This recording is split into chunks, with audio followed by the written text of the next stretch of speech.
A patient of mine who has been hospitalized for more than a year in my department at being at the top list of candidates for heart transplantation, what we call status 1, and we couldn't find a heart for him, has come to me, approached me one day and told me, Professor Levy, I'm about to go to China in 2 weeks' time and they've scheduled me for a heart transplantation.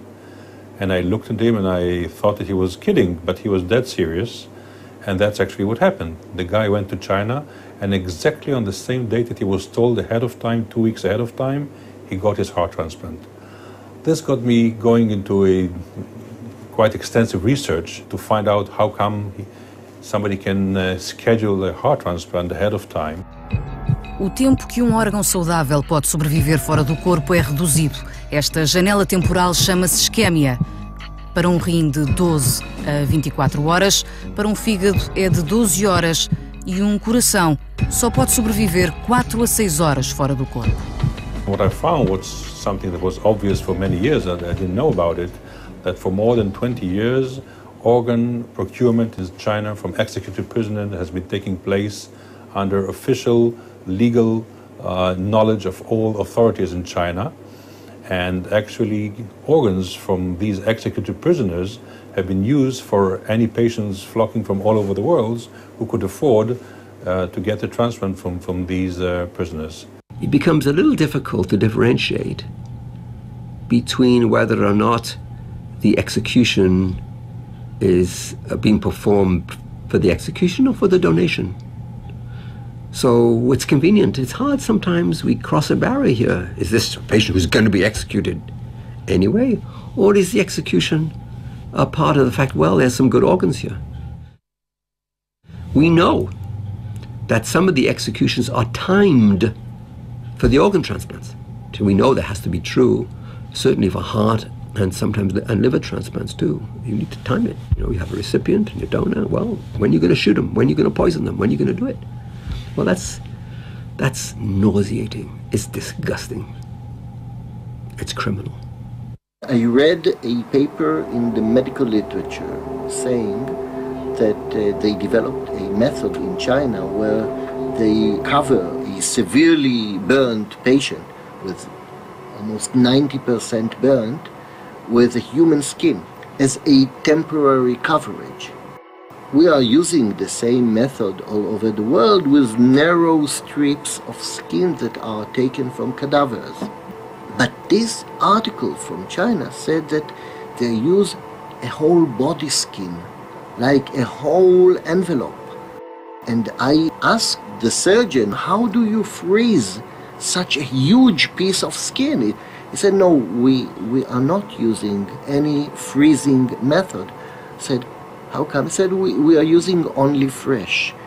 So how you happen to have fresh skin in such huge dimension? He said, no, in every given moment there are hundreds of people in China waiting for a death sentence. And we call the prison, so they shoot the person in the right dimension to the patient that I need to treat. And when I've heard that, I understand that this wonderful method that was described in the medical literature is not valid for me on the ethical basis. I cannot use it, even though I want very much to save the life of the patient that I'm in charge. 41,500 transplants over a 6-year period cannot be explained by executed criminals. What I could see in terms of trends was that transplant volumes on a multi-year basis were pretty constant before the persecution of Falun Gong and then shot up after the persecution of Falun Gong began. And then, so, I mean, obviously, one explanation is the killing of Falun Gong for their organs. So this became, it's not conclusive by itself, but it's sort of one piece of evidence in support of the allegation. For me, the safest thing is to look at what the Chinese government is saying. The Chinese Liver Transplant Registry itself, which the Chinese government-supported Ministry of Health website, has reported approximately 20,000 liver transplants from executed prisoners. So just by going by Chinese government numbers alone, and that's incontrovertible, that's their data, not someone else's, and not someone who has a political agenda with them. Their own data is enough as far as I'm concerned. I must confess, I mean, obviously this whole subject matter is very troubling, but for me, that was one of the most chilling aspects of it. Going around, talking to different practitioners around the world that hadn't met each other, hadn't talked to each other. All they wanted to talk about was their torture. I mean, that's what they knew that had happened to them. And I would ask them, you know, about blood testing, and every one of them blood tested. They didn't matter to them, didn't hurt them, didn't see the significance. And the non-Falun Gong practitioners that were in prison, got out of prison out of China, didn't happen. Everyone was taken to do the physical checkup and the blood test. They do not care about our health, but why they do the checkup for us?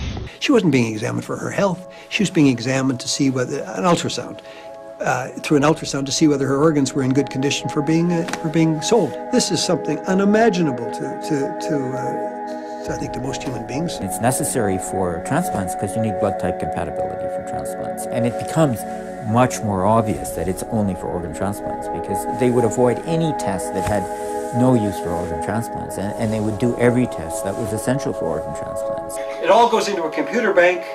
When you arrive for your kidney, the match is made by computer, and Miss Lee is taken out of the camp to a hospital. She's given some kind of an anesthetic and a needle, and both kidneys are taken, all the vital organs are taken.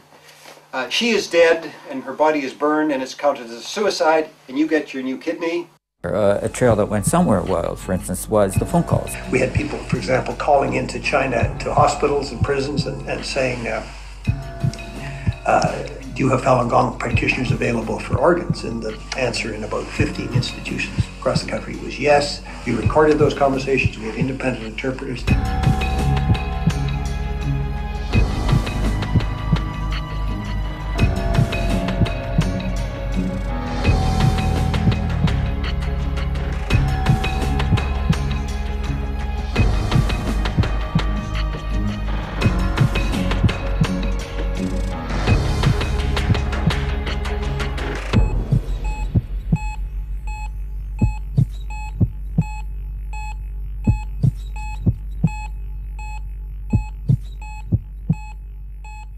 The Falun Gong practitioners don't smoke and drink. They're healthy. They exercise. They tend to be healthy on our phone calls. Push this point too that the people want organs from Falun Gong.